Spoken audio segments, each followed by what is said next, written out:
सभी को उनमें से कुछ घटनाएं बताने जा रहा हूँ। महाकवि पंडित बनारसी दास जी ने जीवन में जितने उतार चढ़ाव देखे हैं उतने शायद ही किसी कवि ने देखे हो।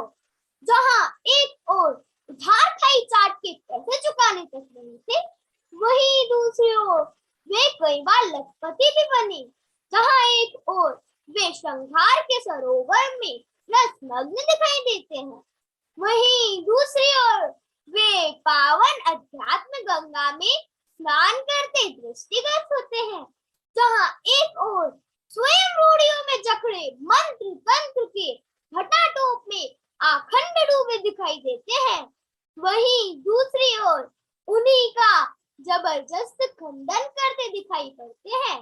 उनकी 3 शादियां हुई, 2 पुत्री एवं 7 पुत्र हुए, लेकिन सब चल बसे। वे अपने माता पिता के इकलौते पुत्र थे। उनके माता पिता ने उन्हें बहुत प्रयत्न पूर्वक प्राप्त किया था। वे पुत्र लाभ हेतु जौनपुर की सती के दर्शन करने गए। रास्ते में उनका सारा धन, सारा धन लुट गया। फिर भी वे पुत्र लाभ हेतु चलते रहे। बनारसी दास जी अपने प्रारंभिक जीवन में ही अनेक बार अंधविश्वास के शिकार हुए। 18 वर्ष की उम्र में वे एक साधु के चक्कर में आ गए थे। उसके बताए गए मंत्र का 1 साल तक जाप करा, परंतु कुछ हाथ न लगा। जब वे शादी कर घर लौटे तब उनकी नानी का मरण एवं बहन का जन्म एक साथ हुआ। उन्होंने 24 वर्ष की उम्र में एक शंखार रस प्रधान रचना भी करी, जिसके बाद उन्हें कुष्ठ रोग हो गया।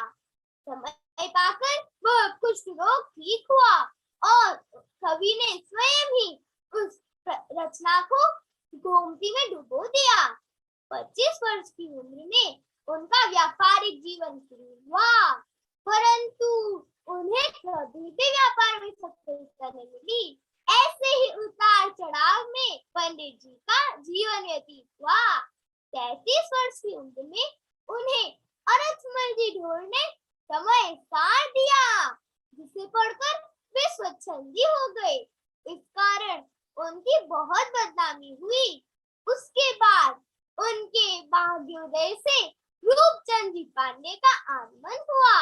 उन्होंने गोमतकार की सही व्याख्या की, जिसके बाद महाकवि पंडित बनारसी दास जी की स्वच्छंदता का खंडन हुआ। उसके बाद तो कविवर का जीवन शांत रूप बीता। जो वे पाना चाहते थे उन्हें वह मिल गया था।